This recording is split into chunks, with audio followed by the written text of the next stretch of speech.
जगाच्या नकाशावरती सध्या युद्धाचे ढग गडद होताना दिसत आहेत. एकीकडे युक्रेन आहे, दुसरीकडे इस्रायल, इराण आणि तिसरीकडे तैवानवरून वाढणारा तणाव. अशातच भारताच्या उंबरठ्यावरती दोन शत्रू एकत्र येऊन भारताला घेरण्याची रणनीती आखतायत. चीनकडे आधीच स्टील ताकद आहे आणि आता पाकिस्तान सुद्धा चीनकडून J-35 ही 5th जनरेशनची खतरनाक लढाऊ विमानं खरेदी करण्याच्या तयारीत आहे. म्हणजेच आपल्या दोन्ही सीमांवरती 5th जनरेशनचा धोका घोंगावू लागलेला आहे. पण अशा वेळी भारताचा सर्वात जुना आणि हक्काचा मित्र धावून आलेला आहे. रशियाचे राष्ट्राध्यक्ष व्लादिमीर पुतीन यांनी भारताला एक अशी ऑफर दिलेली आहे ज्यानं संपूर्ण पाश्चिमात्य जगताची, विशेषतः अमेरिकेची झोप उडवलेली आहे. पुतीन भारताला म्हणाले की या आणि आमच्यासोबत रशियाचं सर्वात अत्याधुनिक असं Su-57 हे 5th जनरेशनचं लढाऊ विमान एकत्र बनवा. आम्ही तुम्हाला फक्त विमान देणार नाही तर त्याचे सिक्रेट सुद्धा देणार आहोत आणि सोबतच आम्ही टेक्निकल ट्रान्सफर सुद्धा करायला तयार आहोत, असं पुतीन यांनी म्हटलेलं आहे. ही बातमी फार महत्त्वाची आहे. उद्या जर भारतावरती चीन किंवा पाकिस्तानकडून हल्ला झाला, संघर्ष पेटला, तर भारताला 5th जनरेशनच्या एअरक्राफ्टची गरज भासणार आहे. आणि अशा वेळी व्लादिमीर पुतीन यांनी ही ऑफर भारतासाठी देणं हे भारतासाठी फार फायदेशीर आहे. ही 5व्या पिढीची म्हणजे 5th जनरेशनची विमानं नेमकी काय असतात, रशियाची ही ऑफर भारतासाठी गेम चेंजर का ठरू शकते, भारतासमोरची सध्याची मोठी आव्हानं कोणती आहेत आणि जग जेव्हा 6व्या पिढीकडे 6th जनरेशनकडे जात आहे तेव्हा भारताची रणनीती नेमकी काय असायला हवी, सविस्तर बोलूयात या व्हिडिओमधून. हा व्हिडिओ अत्यंत माहितीपूर्ण असणार आहे, त्यामुळे शेवटपर्यंत नक्की बघा. नमस्कार, मी अमोल किन्होळकर. आपण पाहत आहात महाराष्ट्र टाइम्स ऑनलाईन.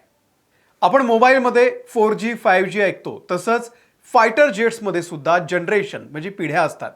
सध्या भारतीय हवाई दलाकडे राफेल किंवा सुखोई 30 MKI सारखी विमानं आहेत जी 4.5 4.5 जनरेशनची आहेत.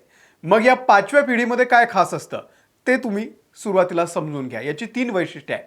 पहिलं म्हणजे स्टील्थ टेक्नॉलॉजी. हे या विमानाचं सर्वात मोठं शस्त्र आहे. सोप्या भाषेत सांगायचं तर ही विमानं शत्रूचे रडार ट्रेस करू शकत नाही. त्यामुळे ही विमानं शत्रूच्या हद्दीमध्ये घुसून मोठं नुकसान करू शकतात. शत्रूला काही कळण्याच्या आत काम तमाम करू शकतात ही 5th जनरेशनची विमानं. दुसरं आहे अंतर्गत शस्त्रसाठा. सामान्य विमानांच्या पंख्याच्या खाली बॉम्ब किंवा क्षेपणास्त्र लटकवलेली असतात, ज्यामुळे रडार त्यांना सहज डिटेक्ट करू शकतो. पण 5व्या पिढीच्या विमानामध्ये सर्व शस्त्र विमानाच्या पोटात म्हणजे आतल्या कप्प्यामध्ये लपवलेली असतात. जेव्हा हल्ला करायचा असतो तेव्हाच तो कप्पा उघडतो. तिसरं आहे सुपर क्रूज आणि आधुनिक एव्हिओनिक्स. ही विमानं आफ्टर बर्नर न वापरताही आवाजापेक्षा जास्त वेगानं, ज्याला आपण सुपरसोनिक स्पीड म्हणतो, त्या वेगानं उडू शकतात. तसंच यांचे कॉम्प्युटर किंवा सेन्सर्स इतके शक्तिशाली असतात की शेकडो किलोमीटर दूर असलेल्या शत्रूची माहिती पायलटला काही सेकंदाच्या आत मिळते. आता ही अशी शक्तिशाली विमानं असल्यावरती शत्रू राष्ट्रांवरती एक वचक असतो, त्यामुळे ते कुरापती करताना 10 वेळा विचार करतात आणि आपल्याला तर दोन्ही बाजूनी कुरापतखोर शेजारी आहेत. आजच्या घडीला ही 5th जनरेशनची विमानं कोणत्या देशांकडे आहे ते सुद्धा तुम्ही समजून घ्या. अर्थात पहिला क्रमांक यामध्ये अमेरिकेचा आहे. अमेरिकेकडे F-22 राप्टर आणि त्यासोबतच F-35 लाइटनिंग 2 ही 2 5व्या पिढीची विमानं आहेत, लढाऊ विमानं. दुसरा क्रमांक आहे रशियाचा. रशियाकडे Su-57 फेलॉन हे 5व्या पिढीचं लढाऊ विमान आहे. तिसऱ्या क्रमांकावरती चीन आहे. चीनकडे J-20 आणि J-35 ही 2 5th जनरेशनची विमानं आहेत. आता विचार करा, भारताला याची तातडीनं का गरज आहे? कारण आपल्या शेजारी जे 2 देश आहेत ते शांततेनं जगणारे नाही आहेत.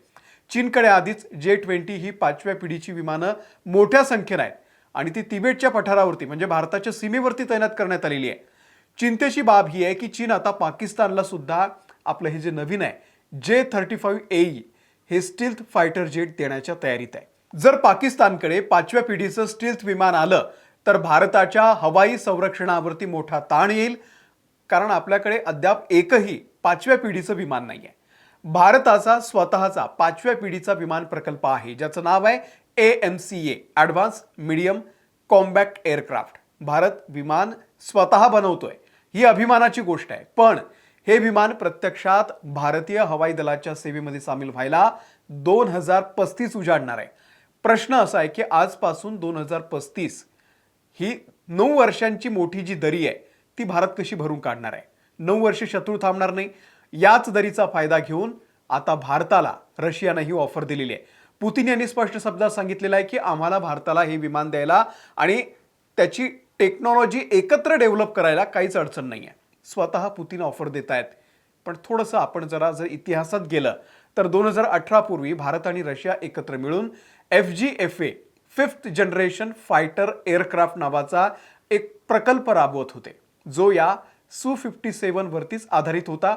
पण 2018 मध्ये भारताने या प्रकल्पातून माघार घेतली, कारण त्यावेळी भारतीय हवाई दलाचं म्हणणं होतं की Su-57 चे स्टीलचे रडार जे आहे ते चकवा देण्याचे त्याचे जे फीचर्स आहेत ते तितके मजबूत नाहीये.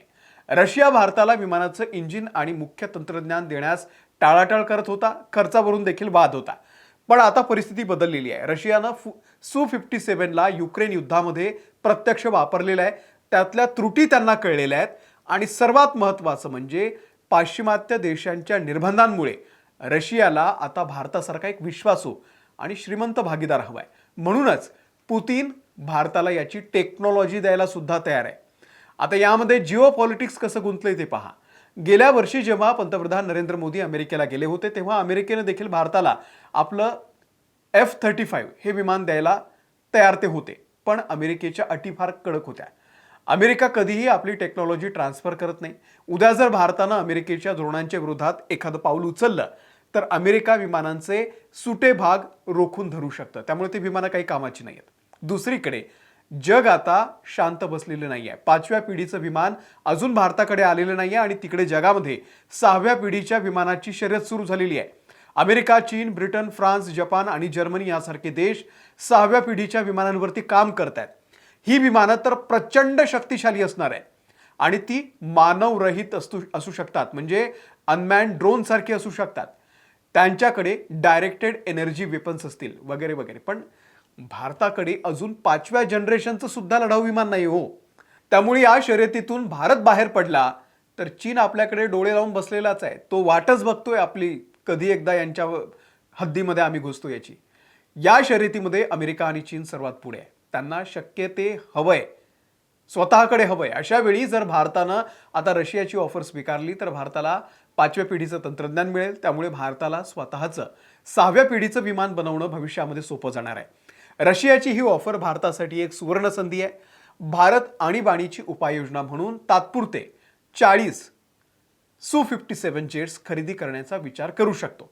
आणि जर हा करार झाला तर चीन आणि पाकिस्तानच्या युतीला भारत चोख प्रत्युत्तर देऊ शकतो. भारताला आपल्या आत्मनिर्भर भारत या ध्येयाला धक्का न लावता तात्पुरती गरज म्हणून रशियाची मदत घेणं फायद्याचं ठरू शकतं.